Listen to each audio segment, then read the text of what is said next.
चिड़िया और समय की मशीन। हरे भरे जंगल में एक छोटी सी चिड़िया रहती थी। वो बाकी चिड़ियों से अलग थी क्योंकि उसमें हमेशा कुछ नया जानने और खोजने की जिज्ञासा रहती थी। हर दिन वो आसमान में ऊंचा उड़ते हुए सोचती, क्या सचमुच समय बदल सकता है? क्या भविष्य देखा जा सकता है? एक दिन जंगल के किनारे उसे एक अजीब सी चमकदार चीज दिखाई दी। पास जाकर उसने देखा तो वो एक पुरानी मगर रहस्यमयी मशीन थी। मशीन पर सुनहरी अक्षरों में लिखा था, समय की मशीन। चिड़िया की आंखें खुशी से चमक उठी। चिड़िया धीरे धीरे मशीन पर बैठ गई और गलती से उसका एक बटन दब गया। अचानक मशीन गूंजने लगी, रोशनी चारों तरफ फैल गई और देखते देखते चिड़िया समय की सुरंग में खिंच गई।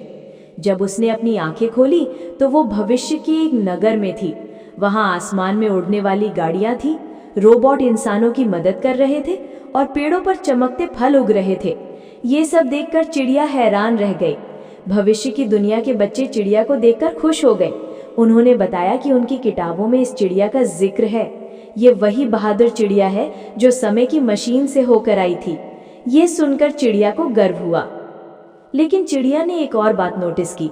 भविष्य की दुनिया में पेड़ों की संख्या बहुत कम थी। पक्षियों का गीत लगभग खो चुका था। उसे ये देखकर दुख हुआ कि इंसानों ने विकास तो किया मगर प्रकृति को बहुत पीछे छोड़ दिया। चिड़िया ने तय किया कि वो वर्तमान में लौटकर सबको बताएगी कि अगर पेड़ और पक्षी बचाना है तो इंसानों को अभी से कदम उठाने होंगे। वो समय की मशीन से वापस अपने जंगल आ गई और सभी जानवरों व बच्चों को अपनी यात्रा सुनाई।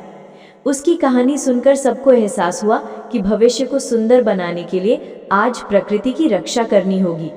तब से जंगल के सभी जीव मिलकर पेड़ लगाते, पानी बचाते और चिड़ियों का घर सुरक्षित रखते और वो छोटी चिड़िया सबकी प्रेरणा बन गई।